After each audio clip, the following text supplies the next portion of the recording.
Hello student, welcome to my channel. So student, आज की video में हम BA second semester English literature का यूनिट फर्स्ट स्टार्ट करने वाले हैं। तो स्टूडेंट देखिए, मैंने आपका बीए सेकेंड सेमेस्टर का पूरा सिलेबस का वीडियो अपलोड कर दिया है मेरे चैनल पर, आप लोग देख लीजिएगा। इससे पहले वाली वीडियो में आपको मिल जाएगा। तो उसका जो आपका सबसे पहला यूनिट है वो है फॉर्म्स ऑफ पोएट्री। तो फॉर्म्स ऑफ पोएट्री का मतलब होता है जो पद्य होते हैं उसके कितने रूप हैं, पोएट्री के रूप कितने हैं। तो there are various form of poetry, some of them are as. तो देयर आर यानी कि यहाँ पे बहुत सारे वेरियस मतलब विभिन्न भिन्न भिन्न वेरियस फॉर्म है, यानी बहुत सारे प्रकार हैं पोएट्री के यानी पद्य के। सम ऑफ देम आर एज, और कुछ यहाँ पे दिए जा रहे हैं जो आप लोगों को अपने यूनिट फर्स्ट में पढ़ना है। तो देखिए, सबसे पहले आपको पढ़ना है द सनेट। सनेट को हिंदी में बोलते हैं 14 पंक्तियों का गीत। तो देखिए स्टूडेंट, मैंने आपको समझने के लिए हिंदी में भी लिख दिया है। उसके बाद दूसरा फॉर्म ऑफ पोएट्री है द इलेजी। इसको हिंदी में कहते हैं शोक गीत। तो इन सबको हम आगे पूरा डिटेल में अभी पढ़ेंगे। द ओड, ओड का मतलब होता है छोटा गीत या संबोधन गीत। चौथा टॉपिक आपका है द एपिक। एपिक का मतलब है हिंदी में वीर चरित्र वर्णन या महाकाव्य। द बैलेड, ये आपका 5वां टॉपिक है। इसका मतलब है हिंदी में विरहा। छठा टॉपिक है आपका द लिरिक, और द लिरिक को हिंदी में कहते हैं गायन के रूप की कविता। उसके बाद 7वां टॉपिक है द ड्रामेटिक मोनोलॉग। इसको कहते हैं नाटकीय भाषण यानी नाटक वाला भाषण। 8वां टॉपिक और आपका लास्ट टॉपिक है आपके यूनिट फर्स्ट का द एलेजरी। इसका वो हिंदी में कहते हैं प्रतीक कथा या रूपक कथा। तो देखिए, आपके यूनिट फर्स्ट में इतने पूरे 8 टॉपिक्स हैं, फॉर्म्स ऑफ पोएट्री हैं जो आप लोगों को पढ़ना है। तो चलिए इनको स्टार्ट करते हैं। तो पहला है द सनेट, यानी कि 14 पंक्तियों का जो गीत होता है। The sonnet is a short lyrical poem of 14 lines. तो देखिए, the sonnet is a short lyric poem, यानी ये शॉर्ट पोएम होती है, गीत होती है ऑफ 14 लाइन्स, यानी 14 लाइन्स की, 14 पंक्तियों की ये गीत होती है। The word sonnet is derived. तो द वर्ड यानी सनेट शब्द इज डिराइव्ड यानी कि डिराइव्ड हुआ, लिया गया है, उत्पन्न हुआ फ्रॉम द वर्ड सनेटो। तो यह सनेट, तो जो वर्ड सनेट है वो सनेटो वर्ड से लिया गया है, इसी से बना है। It means a little strain, जिसका मतलब होता है अ लिटिल स्ट्रेन यानी थोड़ा सा तनाव या थोड़ा सा खिंचाव। Sonnet is a popular form of poetry. तो सनेट क्या है? इज अ पॉपुलर यानी लोकप्रिय फॉर्म है, लोकप्रिय रूप है ऑफ पोएट्री का, यानी पद्य का एक बहुत ही पॉपुलर लोकप्रिय गीत है। It had originated in Italy. तो देखिए, इट हैड यानी यह, ओरिजिनेटेड यानी कि तो देखिए स्टूडेंट, ओरिजिन मतलब होता है उत्पन्न, उत्पत्ति। तो ओरिजिनेटेड इन इटली यानी कि इस शब्द की उत्पत्ति हुई, यानी सनेट का उत्पत्ति हुई इटली में in later half of the 13th century. यानी कि लेटर हाफ का मतलब होता है 13वीं शताब्दी के अंत में, 13वीं शताब्दी के अंत में इसकी उत्पत्ति हुई। इट इज ऑफ 2 काइंड्स, यह 2 प्रकार की होती है। काइंड्स मतलब प्रकार, यह 2 प्रकार की होती है। क्या 2 प्रकार का होता है? द सनेट, जो सनेट है वो 2 प्रकार का होता है। द इटालियन सनेट, ये पहला टाइप है आपका द इटालियन सनेट, जिसको बोलते हैं पेट्रैचम सनेट। तो देखिए, जो सनेट 2 प्रकार का होता है, पहला हो गया इटालियन सनेट और दूसरा टाइप है आपका द इंग्लिश सनेट। तो द इंग्लिश सनेट को शेक्सपियर सनेट भी बोलते हैं। तो देखिए स्टूडेंट, इटालियन सनेट का थोड़ा समझ लेते हैं या क्या होता है। तो देखिए, जो सनेट है वो 14 लाइन्स की एक पोएम होती है, पोएट्री होती है या एक कविता होती है। हिंदी में कविता बोलते हैं, इंग्लिश में पोएम बोलते हैं। तो वही होता है आपका पोएट्री। तो ये 14 लाइन्स का होता है, जिसको 2 भागों में बांटा गया है। तो जो सनेट है वो 14 लाइन का है और 14 लाइन को 2 भागों में बांटा जाता है। देखिए, ऑक्टेव और सेस्टेट। तो जो ऑक्टेव होता है वो होता है 8 लाइन्स का, और सेस्टेट होता है 6 लाइन्स का। यानी 14 लाइन्स की जो पोएम लिखी होती है तो उसमें जो 8 लाइन होती हैं उसको ऑक्टेव के नाम से जाना जाता है, और जो सेट होता है वो 6 लाइन का, जो नीचे की 6 लाइन बचती है उसको सेस्टेट कहा जाता है। तो जो ऑक्टेव है जो 8 लाइन्स का है उसको देखिए, उसको भी 2 भागों में बांटा गया है, क्वैट्रेन क्वैट्रेन। तो जो क्वैट्रेन को 4 लाइन्स और एक क्वैट्रेन को 4 लाइन्स। तो देखिए सबसे पहले 14 लाइन को 2 भागों में बांटा गया। तो जो पहला था ऑक्टेव यानी 8 लाइन का, उसको 2 भागों में बांट दिया गया अलग अलग। तो 8 लाइन का नाम हुआ ऑक्टेव। उसके बाद 8 में से 4 को फिर अलग कर दिया गया। तो ऊपर का जो 4 लाइन हुआ उसको क्वैट्रेन, और नीचे का जो 4 लाइन हुआ उसको भी क्वैट्रेन। तो देखिए 4 लाइन्स। उसके बाद इधर देखिए सेस्टेट को देखिए, इसका जो 6 लाइन नीचे से बचा था पोएम का, उसका जो 3 लाइन ऊपर का हुआ उसको टेरसेट, यानी कि ऊपर की 3 लाइन को टेरसेट बना दिया गया, उसका नाम रख दिया गया, और दूसरे को टेरसेट नाम रख दिया गया। तो देखिए 3 लाइन्स। तो देखिए स्टूडेंट ध्यान दीजिए, हम क्या पढ़ रहे हैं, हम इटालियन सनेट को पढ़ रहे हैं। तो इटालियन सनेट में देखिए हमने पढ़ा कि ऑक्टेव, सेस्टेट, उसके बाद क्वैट्रेन, टेरसेट। तो देखिए 4 लाइन्स पूरी कितनी हो गई, 8 लाइन्स। उसके बाद 3 और 3 मिला के 6, तो पूरा ऐड करके 14 लाइन्स हो गया। तो अब देखिए इसको जो 4 लाइन्स होती है ऊपर की स्टूडेंट, उसका जो राइम स्कीम होता है वो होता है ABBA।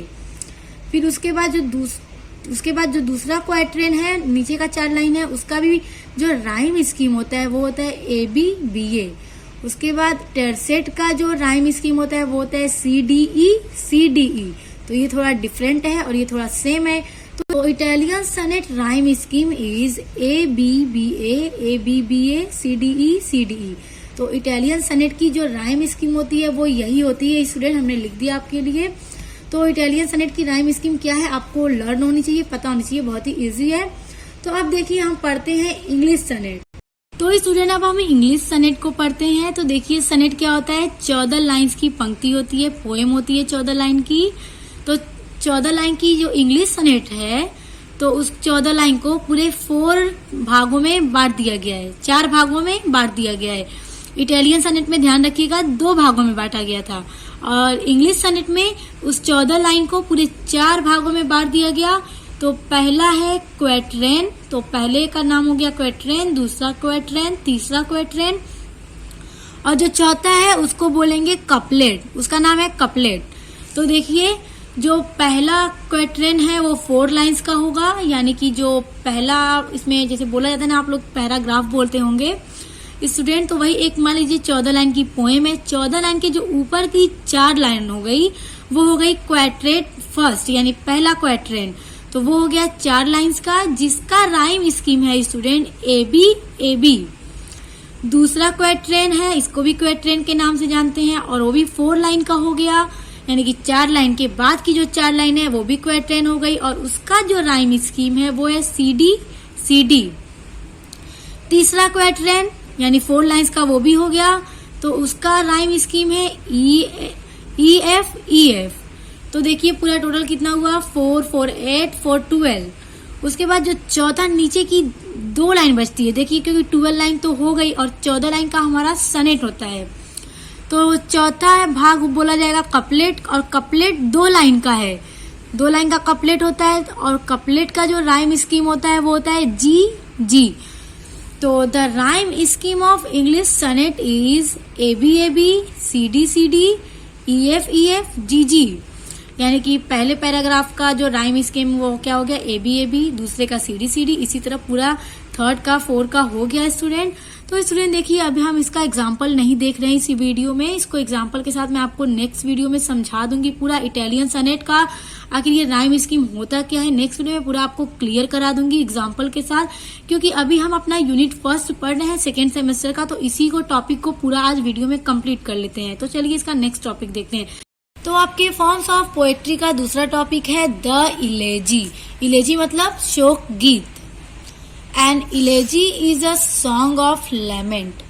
एन इलेजी यानी इलेजी इज एक है सॉन्ग यानी गीत है, इलेजी एक गीत है ऑफ लैमेंट। लैमेंट का मतलब होता है मातम करना या शोक मनाना या विलाप करना। एंड मॉर्निंग और लैमेंट की मीनिंग सेम होती है स्टूडेंट। इन दोनों की मीनिंग होती है लैमेंट की और मॉर्निंग की, दुख, विलाप करना, शोक मनाना या मातम करना। तो an elegy is a song of lament and mourning. जो इलेजी है एक गीत है मातम करने की, of and the death of someone dear to the poet. तो क्या मतलब हुआ स्टूडेंट, देखिए ऑफ एंड द डेथ यानी डेथ पर, ऑफ समवन किसी की, डियर मतलब प्रिय प्यारा, टू द पोएट पोएट का प्यारा, पोएट के किसी प्यारे की डेथ मतलब मृत्यु हो जाने पर जो पोएट है वो एक शोक गीत लिखते हैं जिसमें वो मातम करते हैं, विलाप करते हैं, गिला करते हैं, शोक मनाते हैं। तो वही होता है इलेजी। तो इलेजी एक शोक गीत होती है जिसमें पोएट अपने किसी बहुत ही प्यारे या किसी नजदीकी इंसान के मृत्यु पर शोक करते हैं, लेमेंट करते हैं। An elegy is a poem of lamentation. An elegy है पोएम यानी एक कविता है ऑफ लेमेंटेशन की। तो लेमेंटेशन का मतलब हुआ स्टूडेंट मातम करना, लेमेंट और लेमेंटेशन मातम करना। तो इलेजी एक कविता है मातम करने की। द वर्ड इलेजी शब्द ओरिजिनेटेड मतलब उत्पत्ति हुई, इलेजी शब्द की उत्पत्ति हुई फ्रॉम द ग्रीक वर्ड से। एक ग्रीक शब्द इलेजिया यानी स्टूडेंट एक ग्रीक का शब्द है इलेजिया जिससे उत्पत्ति हुई इलेजी शब्द की। विच मीन्स टू लैमेंट और टू सॉरोफुल। तो इलेजिया विच मीन्स इलेजिया की मीनिंग है, इलेजिया का अर्थ है टू लैमेंट यानी विलाप करना, मातम करना, और टू या तो फिर सॉरोफुल यानी दुखी होना। तो इलेजी एक ऐसा गीत है जिस पोएम में पोएट दुखी होता है या गिला करता है। Type of elegy. तो अब हम देखेंगे टाइप्स ऑफ इलेजी यानी इलेजी के क्या क्या टाइप्स हैं, कितने प्रकार हैं। There are 2 types of elegy. तो इलेजी के 2 प्रकार हैं। पहला टाइप है personal इलेजी। In a personal elegy में द पोएट यानी कवि, पर्सनल इलेजी में कवि lament the death of some close friend और रिलेटिव्स। तो एक पर्सनल इलेजी में पोएट यानी कवि लैमेंट द डेथ शोक करते हैं, मातम करते हैं, डेथ ऑफ सम क्लोज यानी मृत्यु पर, ऑफ सम क्लोज का मतलब बहुत ही नजदीकी मित्र, फ्रेंड मतलब मित्र, और रिलेटिव्स यानी रिश्तेदार। तो इलेजी एक ऐसा गीत है जिसमें कवि अपने बहुत ही करीबी रिश्तेदार या दोस्त की मृत्यु पर मातम करते हैं, शोक मनाते हैं। और इलेजी का दूसरा टाइप है पोस्ट्रल इलेजी। पोस्ट्रल इलेजी में देखिए द होल इमेजरी, होल मतलब पूर्ण, संपूर्ण या पूरा। द होल इमेजरी मतलब होता है कल्पना करना या इमेजिन करना of rural scene is draw in the pastoral elegy. यानी पोस्ट्रल इलेजी में रूरल सीन होता है यानी कि सीन मतलब चित्र, रूरल मतलब ग्रामीण, एक चित्र होता है, चित्र बनाते हैं, कल्पना करते हैं, एकदम पूरी कल्पना करते हैं। ड्रा मतलब एक चित्र बनाते हैं, किसमें, पोस्ट्रल इलेजी में। The poet is a shepherd. Shepherd मतलब होता है स्टूडेंट चरवाहा, जैसे कि रूरल सीन का चित्र खींचते हैं इसमें, इस इलेजी में। तो जो शेपर्ड है यानी कि द पोएट इज अ यानी कि जो कवि है वो क्या है, शेपर्ड है यानी कि एक चरवाहा है जो रूरल इलाके में रहता है यानी ग्रामीण इलाकों में, गांव में। And mourns on the death of an fellow shepherd. Mourns on the death, mourns का मतलब होता है विलाप करना या मातम करना, ऑन द डेथ यानी मृत्यु पर, ऑफ ए फेलो शेपर्ड यानी अपने जो साथ में आपका जो पोएट का चरवाहा होता है उसकी मृत्यु हो जाती है। तो इस पोस्ट्रल इलेजी में जो पोएट है वो चरवाहे के रूप में अपने चरवाहे मित्र की मृत्यु पर शोक मनाते हैं, मातम करते हैं। तो वही होता है पोस्ट्रल इलेजी। और पर्सनल इलेजी में किसी बहुत क्लोज फ्रेंड या रिश्तेदार की मृत्यु पर शोक मनाते हैं। तो अब आपके फॉर्म्स ऑफ पोएट्री का तीसरा टॉपिक है द ओड। ओड मतलब छोटा गीत। An ode is a lyric poem. An ode is यानी ओड है अ लिरिक पोएम, एक लय की कविता। इन दिस पोएटिक फॉर्म मतलब स्टूडेंट हुआ कि पोएटिक यानी कविता, फॉर्म मतलब रूप। इस कविता के रूप में द पोएट कवि प्रेजेस यानी प्रशंसा करता है, पर्सन किसी व्यक्ति की, प्लेस किसी स्थान या जगह की, ऑब्जेक्ट यानी किसी चीज की, इवेंट घटना की, और आइडिया किसी विचार की। तो यह एक ऐसी कविता होती है स्टूडेंट जिसमें कवि किसी व्यक्ति की, किसी जगह की, किसी चीज की, किसी घटना की या तो फिर किसी विचार की प्रशंसा करते हैं, तारीफ करते हैं। The word ode has been taken from, the word यानी शब्द जो ओड है हैज बीन टेकन लिया गया है फ्रॉम ग्रीक लैंग्वेज, ग्रीक भाषा के शब्द से, विच मीन्स सॉन्ग। तो जो शब्द ओड है वो ग्रीक लैंग्वेज से लिया गया है, विच मीन्स जिसका अर्थ है सॉन्ग यानी गीत या गाना।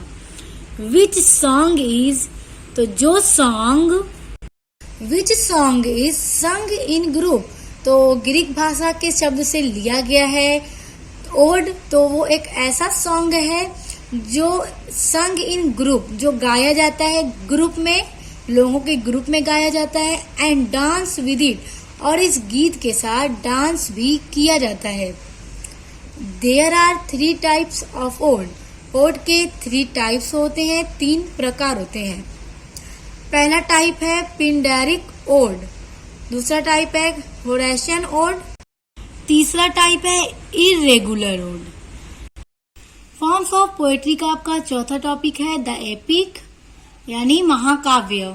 The word epic derive from Greek epikos, तो जो वर्ड एपिक है डिराइव किया गया यानी लिया गया है ग्रीक वर्ड से एपिकोज से, जिसकी मीनिंग है वर्णात्मक कविता यानी बहुत बड़ी कविता।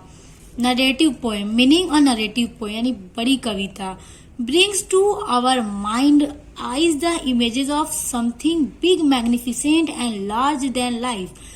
तो brings to our mind, जो हमारे मस्तिष्क में eyes the images of something big, magnificent and यानी कि स्टूडेंट ये जो महाकाव्य है वो हमारे मस्तिष्क में बहुत ही मैग्निफिसेंट मतलब होता है शानदार, जो बहुत ही शानदार चित्र खींचता है।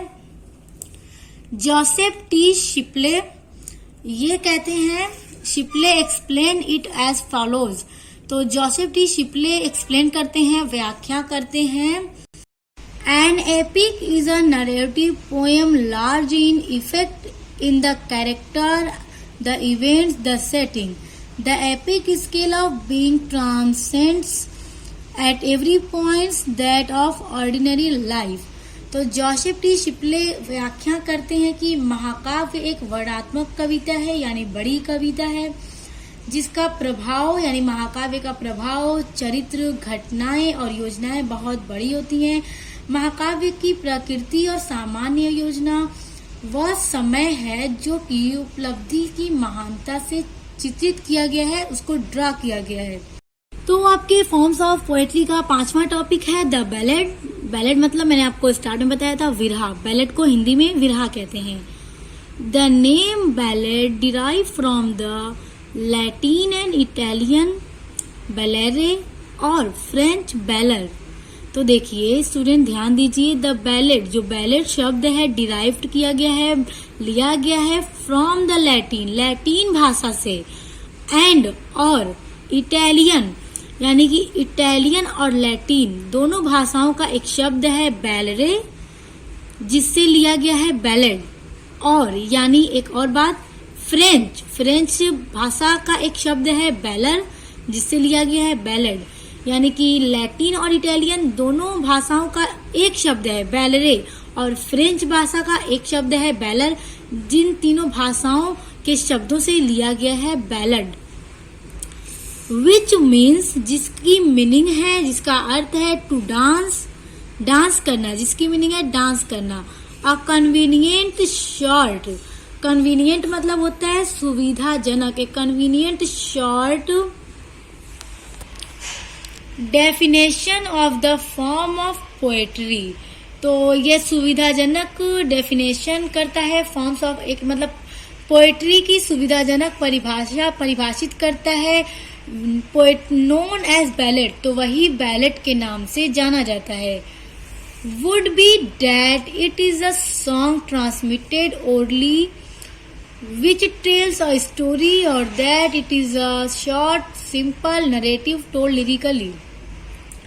तो would be that it is a song, यानी एक सॉन्ग होता है, ट्रांसमिटेड मतलब होता है संचारित या संचारित करता है सॉन्ग को, ओरली यानी बोलकर, orally, which tells a story, जो एक टेल्स मतलब कहना या बताना, जो एक स्टोरी बताता है, और that it is a, और यह होता है शॉर्ट सिंपल, छोटा सा, सिंपल सा यानी आसान सा, नरेटिव टोल्ड लिरिकली, यानी ये बहुत ही सिंपल और छोटा, और लिरिकली यानी लय में इसको नरेटिव किया जाता है, बताया जाता है।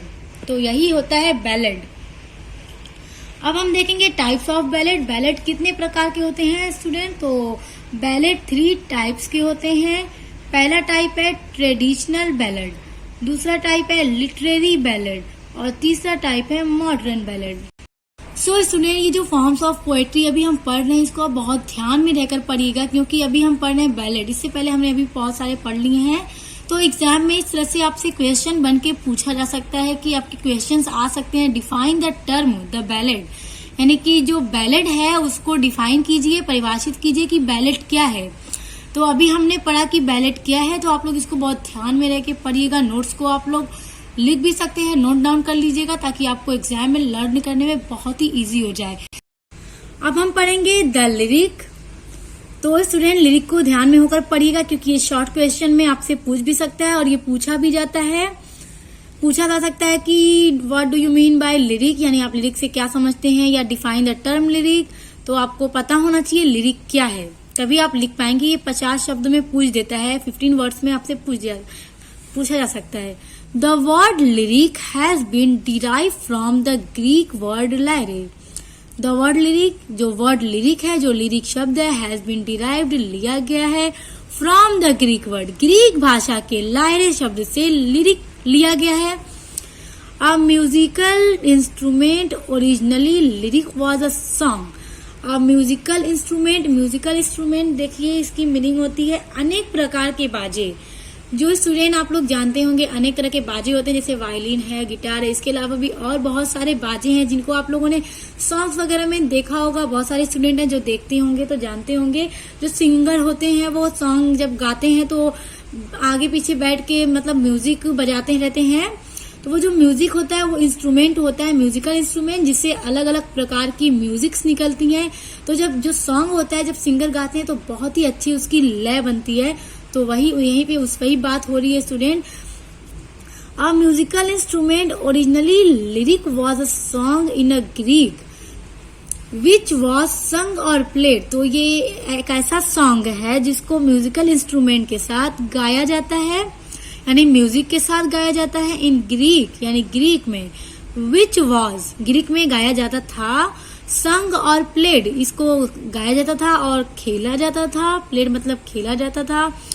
Upon a small musical instrument called lyre. तो जब इसको गाया जाता था और खेला जाता था अपॉन अ स्मॉल, एक छोटे से बाजे के साथ, जिसको कहा जाता है लायरे। सो स्टूडेंट, देखिए हमने लिरिक तो पढ़ लिया, अब हम पढ़ेंगे टाइप्स ऑफ लिरिक, लिरिक के प्रकार। तो स्टूडेंट इसको थोड़ा ध्यान में होकर पढ़िएगा, क्योंकि एग्जाम में पूछा जा सकता है कि how many types of lyric, यानी लिरिक्स के कितने प्रकार हैं। ये सब क्वेश्चन शॉर्ट क्वेश्चन में पूछे जा सकते हैं, इसलिए छोटी छोटी चीजों को थोड़ा ध्यान में होकर पढ़िएगा, क्योंकि छोटे छोटे क्वेश्चंस पे आपको मार्क्स अच्छे मिल जाएंगे। तो it may be 2 types, it may be 2 types. May be मतलब होता है स्टूडेंट शायद, मे बी का मतलब होता है शायद, मगर यहाँ पे लिखा है इट मे बी 2 टाइप्स, यानी ये 2 टाइप्स के होते हैं, क्योंकि इंग्लिश में कुछ वर्ड्स होते हैं जिनका कभी कभी मीनिंग दूसरा भी निकलता है। पहला टाइप है पर्सनल लिरिक। इन पर्सनल लिरिक में पोएट शोज, यानी जो पोएट कवि, शोज यानी दिखाता है, शो करता है, his own feelings, his own यानी अपनी, ओन मतलब होता है अपना खुद की, अपनी खुद की फीलिंग्स, इमोशंस और imagination through the lyric, through मतलब लिरिक, थ्रो के जरिए, यानी थ्रो मतलब इसके द्वारा, किसके द्वारा, लिरिक के द्वारा। तो इसमें यानी पर्सनल लिरिक में कवि अपनी भावनाओं को, अपने विचार को दिखाता है, शो करता है, किसके द्वारा, लिरिक के द्वारा। और ये किस में होता है, पर्सनल लिरिक में। तो सिर्फ ये भी क्वेश्चन पूछा जा सकता है कि व्हाट इज पर्सनल लिरिक। तो देखिए कितना सिंपल सा है, इसको लर्न कर लीजिएगा। दूसरा टाइप है लिरिक का impersonal lyric. It is written for social occasions, it is written for, यह लिखा जाता है फॉर सोशल, यानी सोशल ओकेशन का मतलब सोशल अवसरों पे, ओकेशन मतलब अवसर, लाइक मतलब जैसे, फेस्टिवल और मैरिज etc। यह लिखा जाता है सोशल अवसरों पर, लाइक जैसे, त्योहारों पर और मैरिज यानी शादियों के मौके पे इम्पर्सनल लिरिक कवियों के द्वारा लिखा जाता है। आपके फॉर्म्स ऑफ पोएट्री का 7वां टॉपिक है ड्रामेटिक मोनोलॉज। तो ड्रामेटिक मोनोलॉज मतलब नाटक या भाषण। Dramatic monologue is short of dramatic speech. देखिए स्टूडेंट, स्पीच में ये ए नहीं है। Dramatic monologue is the short of dramatic speech in form of poetry lyric. तो ड्रामेटिक मोनोलॉज जो है एक नाटक या भाषण है, एक फॉर्म ऑफ पोएटिक का यानी पोएट्री का एक रूप है जो कि एक नाटक होता है स्पीच के रूप में, to be spoken by one man, जो कि बोला जाता है, कहा जाता है बाय वन मैन, एक आदमी के द्वारा, in the presence of a listener. Presence मतलब उपस्थिति में, ऑफ ए लिसनर, लिसनर मतलब सुनने वाला, एक सुनने वाले की उपस्थिति में, मौजूदगी में एक आदमी के द्वारा एक ड्रामेटिक मोनोलॉज यानी एक नाटक या भाषण कहा जाता है या बोला जाता है या उसको सुनाया जाता है। इट में be presented on the stage, it में बी, यह प्रेजेंटेड यानी प्रस्तुत किया जा सकता है, प्रेजेंटेड मतलब प्रस्तुत करना, ऑन द पर स्टेज यानी स्टेज पर। स्टूडेंट जैसा आप लोग देखते हैं भाषण जब होता है तो स्टेज पे खड़े होकर दिया जाता है और जितने भी वहाँ ऑडियंस बैठे होते हैं वो सब सुनते रहते हैं। तो भाषण का मतलब, यहाँ कहने का मतलब ये कि ज्यादा लोगों की उपस्थिति में या कम से कम एक भी लिसनर होगा, तो जो कहने वाला होगा वो स्पीच दे रहा है और एक बंदा सुन रहा है। The speaker usually the hero narrates N importance event of his life. तो द स्पीकर जो बोलने वाला है, यूजली द हीरो क्या होता है, सामान्य तौर पे वो हीरो होता है, या हीरो नरेट्स एन इम्पोर्टेंट, जो वर्णन करता है, नरेट करता है, एन इम्पोर्टेंट महत्वपूर्ण, इवेंट मतलब घटनाओं को, ऑफ हिज लाइफ अपने खुद की जिंदगी की महत्वपूर्ण घटनाओं को वो जो स्पीच देने वाला है, जो स्पीकर है, वो बताता है। He addresses his speech to the listener. He addresses मतलब होता है वो अपने, मतलब कि जो अपने लाइफ की इम्पोर्टेंट इवेंट्स हैं, घटनाएं हैं, उनको उनसे परिचित कराता है, उनको बताता है। To his speech to the listener, अपने स्पीच के द्वारा लिसनर को, सुनने वाले को।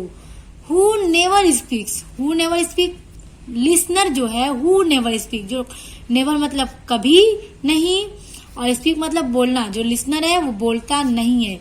स्टूडेंट देखिए, जब भी आप लोग देखे होंगे स्कूलों में भाषण होता है जब स्टेज पे, तो जितने भी लोग बैठे होते हैं सुनने वाले, वो स्पीच को जब सुनते हैं तो वो बोल नहीं सकते, वो बैठ के सिर्फ सुनते हैं और बोलने वाला बोलता जाता है, बताता जाता है। तो who never speaks but speaker is always continuous, जो बोलने वाला है, जो स्पीच देने वाला है, इज ऑलवेज हमेशा कंटिन्यूअस यानी जारी रहता है, अपने स्पीच को, अपने भाषण को जारी रखता है। और जो सुनने वाला है वो बोलता नहीं है, स्पीच में कोई बोलता नहीं है, बस वो सुनते हैं और सुनाने वाला सिर्फ सुनाता है। The event is narrated with the warm passion. The event यानी घटनाओं को, इज नरेट वर्णन करता है, अपनी उन घटनाओं को वो वर्णन करता है विद वार्म पैशन, एक बहुत ही वार्म पैशन के साथ, एक जुनून के साथ। एंड इंस्पायर्ड थॉट, तो इंस्पायर्ड मतलब होता है प्रेरणादायक, मतलब ऐसे बातों को वो कहता है जो प्रेरणा देने वाली होती है। थॉट्स मतलब उसके जो विचार है बहुत ही ज्यादा प्रेरणा देने वाले हैं, एकदम पैशन के साथ वो स्पीच देता है। In Victorian age the two most popular poets, तो विक्टोरियन एज के time the two most popular, जो बहुत ही पॉपुलर पोएट्स, बहुत ही लोकप्रिय कवि थे, टेनिसन एंड रॉबर्ट ब्राउनिंग। ये टेनिसन एंड रॉबर्ट ब्राउनिंग ये नाम है पोएट्स का, जो विक्टोरियन एज के टाइम बहुत ही पॉपुलर कवि थे। Introduce these new form of poetry, इन्हीं दोनों लोगों ने इंट्रोड्यूस किया न्यू फॉर्म ऑफ पोएट्री, यानी इस फॉर्म ऑफ पोएट्री को, ड्रामेटिक मोनोलॉज को इन्हीं लोगों ने मतलब इंट्रोड्यूस किया था, लाए थे सामने विक्टोरियन एज में, इसलिए इनका क्रेडिट इन्हीं दो पोएट्स को जाता है। अब हम देखेंगे टाइप्स ऑफ ड्रामेटिक मोनोलॉज।